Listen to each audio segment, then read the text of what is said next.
Hello दोस्तों, आज मैं लेके आई हूँ पिंकी खुराना की लिखी कहानी दीवारें। एक औरत की दर्द भरी कहानी। सास के आगे जबान नहीं खुलती थी मेरी, और जब खुद सास हूँ तो बहू के आगे जबान नहीं चलती। मन की इच्छाएं पहले भी दबी थीं और आज भी जैसे दबी की दबी रह गई हैं। आज ये दीवारें मुझे इतनी अपने आप क्यों लग रही है।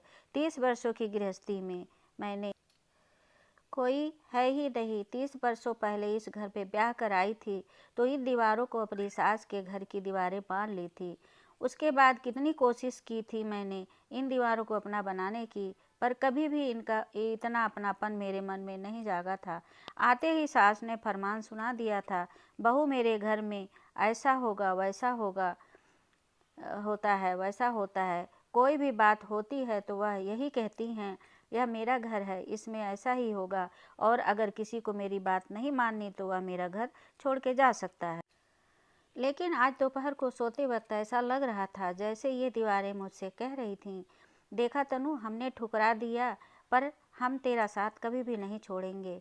हम आज भी तेरी हैं, सब तुझे धोखा दे देंगे पर हम तुझे कभी भी धोखा नहीं देंगे। आजकल क्या दीवारों से आवाज़ आती है, आनी शुरू हो गई है।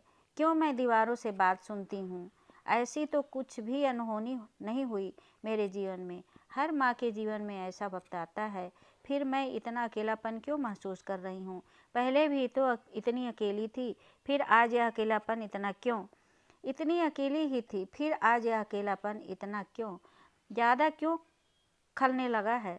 पड़ोस वाली आंटी कहने लगी हैं, अच्छा किया बेटा, फ्री हो गई, बच्चों का ब्याह कर दिया और आराम कर, घूम फिर, अपने शौक पूरे कर।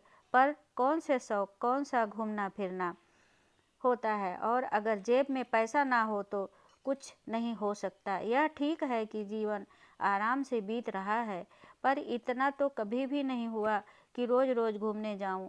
कोई कहता है कि अब भगवान का नाम लो, कीर्तनों में जाओ, कथाएं सुनो, पर जीवन भर मेरा घर ही मेरा मंदिर, काशी काबा सब रहा। तो अब 50 साल का उम्र में बूढ़ी हो गई हूँ, और अब सिर्फ भगवान जो है भी की नहीं का ही सहारा लूँ, या फिर चुपचाप बैठकर बेकार के भजन कीर्तन ही सुनूँ। बेटी का फ़ोन आया, माँ आप कोई एनजीओ ज्वाइन कर लो, आपका मन लगा जाएगा और समाज सेवा करने की संतुष्टि भी मिलेगी। लेकिन एक मध्यम वर्गीय गृहस्थ क्या जाने समाज सेवा क्या होती है। जिसने सारी उम्र अपने घर से बाहर कदम न रखा हो, वह क्या समाज सेवा करेगी। बेटे का फ़ोन आया, 4 घंटे का सफ़र है। मम्मी जब आपको ज़रूरत होगी आ जाऊंगा, पर जब बहुत ज़्यादा बीमार पड़ी थी तब भी फ़ोन आया, मम्मी आ जाऊं, पर छुट्टी नहीं मिल रही। नहीं बेटा मत आओ, मैं कर लूँगी, और तुम्हारे पापा तो हैं ही ना, भरे मन से कहना पड़ा। उस वक्त भी जो सिर्फ ये दीवारें मुझसे कह रही थीं कि कोई बात नहीं, हम हैं ना तेरा ख्याल रखने के लिए, तू ऐसा क्यों सोच रही है। कोई बात नहीं, हम हैं न तेरा ख्याल रखने के लिए, तू आराम कर, हम तेरा ख्याल रखेगी। हम हैं न तेरे साथ, तू थक कर सो जाएगी तो हम तेरा पहरा देंगे। सारा जीवन मैं इन्हीं दीवारों से इतने अकेलेपन का एहसास नहीं कर सकी। सारा जीवन सोचती रही कि कब इन दीवारों से पीछा छूटेगा, और कब अपनी नई दीवारें बनेगी। यह तो बहुत ही छोटा सा घर है। चलो, पति ने नया घर नहीं बनवा कर दिया, उनकी आमदनी इतनी नहीं थी कि नया घर ले लें। बहन भाइयों की जिम्मेदारी उठाते रहे, फिर अपने बच्चों की इतना समय और पैसा ही नहीं बचा था कि अपना नया घर बनवा लेते। बेटे की बहुत अच्छी, तो नया घर बनवा ही लेंगे। कुछ जमा पूंजी हम लगाएंगे और कुछ बेटे से लेंगे, और मैं स्वयं भी खड़ी हुई दीवार में जाऊंगी। पर अपने शहर से दूर अच्छी नौकरी लगते ही बेटे के ऊपर मक्खियों की तरह लड़कियां भिनभिनाने लगी। आखिर एक लड़की के प्यार में मेरा बेटा फंस ही गया, और आनन फानन शादी का फैसला भी हो गया। बहुत अच्छी लड़की है, फिर घराना पसंद है, फिर बाद में ढूंढनी पड़ेगी। बेटी ने समझाया, हाँ ये ठीक है, ठीक ही तो कह रहे हैं, कुछ अनहोनी तो नहीं हो रही, सब बेटों की शादी होती है, तो फिर मैं इतना परेशान क्यों हूँ। बड़े लाड से बहू को घर में ब्याह कर लाई थी, लेकिन आते ही बहू ने न सिर्फ बेटे को बल्कि हथिया लिया, बल्कि सारे गहने और कपड़े भी कब्जे में कर लिया। मैं अपनी खामोशी की आदत के कारण कुछ बोल ही नहीं पाई। मम्मी जी, यह तो बहुत ही सुंदर हार है, मैं इसे ले लूं, अपनी सहेली की शादी में डालूंगी। एक बार भी तो नहीं पहन पाई थी। मन में खिंचती रही, पर ऊपर से कुछ नहीं कह पाई थी। धीरे धीरे बहू प्यार से काफ़ी गहने ले गई थी। पति भी उसी का साथ देते थे, उसी के लिए तो बनवाया है, फिर उसे देने में क्या हर्ज है। कैसे बताती कि सारी उम्र मैंने कभी अपनी सास से यह तक नहीं पूछा था कि मम्मी जी मेरे गहने कहाँ रखे हैं, और आज मैं अपनी बहू से यह नहीं कह पा रही हूँ कि बेटे ये गहने मेरे पास ही रहने दो।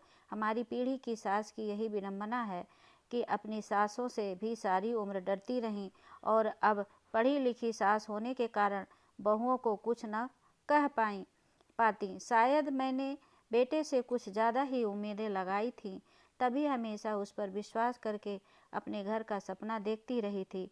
आखिरकार यह मुबारक दिन आ ही गया था। लेकिन ज़मीन की रजिस्ट्री होने लगी तो बेटे ने कहा, मम्मी रजिस्ट्री तो सुनंदा के नाम से करवाते हैं, लोन लेने में आसानी होगी। वह नौकरी करती है न, लेकिन पैसा तो पापा का ही लग रहा है। सोच ही सकी पर मुंह से बोल नहीं पाई, क्योंकि उससे पहले ही पति बोल पड़े, कोई बात नहीं, किसी के नाम भी करवाओ, घर तो बन ही रहा ना। वैसे भी हमारा तो जो है वो सब इसी का तो है। मेरा मन चीखने लगा, मेरी दीवारें कहाँ हैं? सालों तक इंतजार करने के बाद मेरे हाथ कुछ नहीं, घर बनकर तैयार हो गया था। मैं स्वार्थी नहीं थी और न ही अपने बेटे के बारे में कुछ बुरा सोच सकती थी, पर इस पन का क्या करती जो बरसों से एक ही आस में लगाए बैठा था। सारी कुठाई मिटाकर उस घर बनाने का इंतजार करती रही। मुझे वह दिन याद आ रहा है कि जब मैंने इस घर में बदलाव लाना चाहा था, तब मेरी सास ने साफ साफ इनकार कर दिया। इस घर में कुछ भी बदलाव नहीं होगा, यह मेरा घर है, मैं जो चाहूँगी वही होगा। उनकी वह रवीली आवाज़ आज तक मेरे कानों में गूंज जाती है, और उनके मरने के इतने सालों बाद भी मैं इस घर में कुछ भी नहीं बदल सकी। कुछ दिनों पहले सोफे बदलने चाहते थे, पति ने मना कर दिया। अरे अब इस पुराने घर में पैसा लगाने का क्या मतलब, क्या फ़ायदा? नया घर बनवाएंगे तो फिर सोफे भी बनवा लेंगे। मन फिर से उलझ गया। ठीक ही तो है, पुराने घर में पुराने सोफे ही तो चलेंगे, नए घर में नए सोफे की बात करनी चाहिए। ठीक है, पर यह नया घर कब बनेगा और मुझे नई दीवार कब मिलेगी? अब तो बेटे का घर बनकर तैयार हो गया था। बेटे का इसलिए क्योंकि इस घर में कुछ पैसों के अलावा मेरी पसंद का कुछ भी नहीं था। सब कुछ बेटे और बहू की पसंद का था। मैं माँ थी, अपने बच्चे से ईर्ष्या भाव कैसे रख सकती थी? पर इस मन का क्या करूं जो सदा से कुछ अपनी दीवारें चाहता था। गृह प्रवेश का समय तय हो गया। मम्मा आप जल्दी आना, आपको ही पहले घर में प्रवेश करना है। बेटे का मान करना अच्छा लगा था, पर गाड़ी लेट हो गई थी। घर में सुनंदा की माँ प्रवेश कर चुकी थी।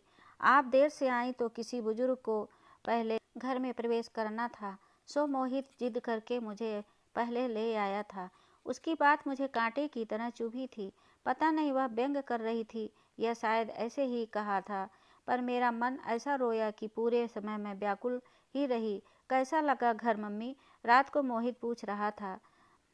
एक कमरा मेरा भी बनवाया गया था, उसे ही देखकर खुश हो रही थी। बहुत अच्छा बना है बेटा, मैं खुश होकर बोली थी। यह घर आपका है, आप ही इस घर की मालकिन हैं। यह कमरा आपका है, आप जब आएंगी तो इसी में रहेंगी। मैं खुश हो गई। अभी भी बेटे और बहू को मेरी परवाह है।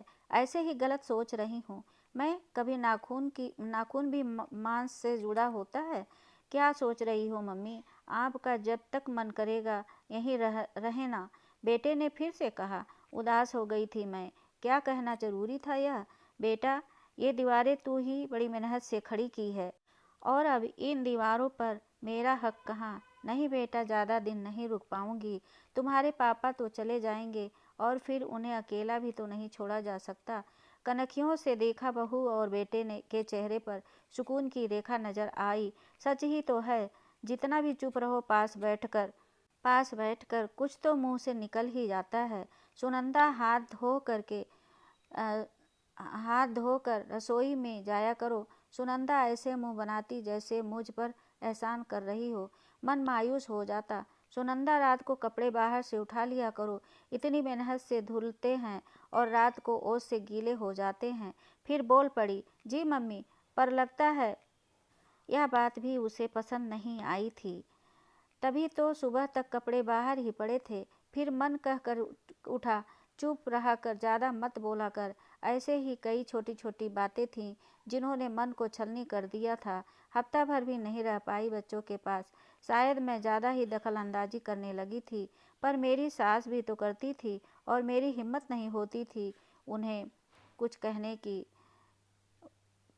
की, और उनकी बात तो जैसे मेरे लिए पत्थर की लकीर हो जाती थी। अगर कभी कुछ मना करने की सोचो तो पति ही डांट अलग पड़ जाती थी।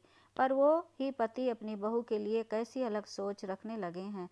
शायद ज़माना बदल गया है, पर मेरे लिए क्यों नहीं बदला? शायद मैं ही नहीं बदल पाई हूँ, या फिर मैं सबसे कुछ ज़्यादा ही उम्मीदें लगा रखी हूँ, या फिर पता नहीं क्यों, लेकिन कुछ तो है जो मुझे तकलीफ़ देता है और मैं इस तकलीफ़ से बाहर आना भी नहीं चाहती।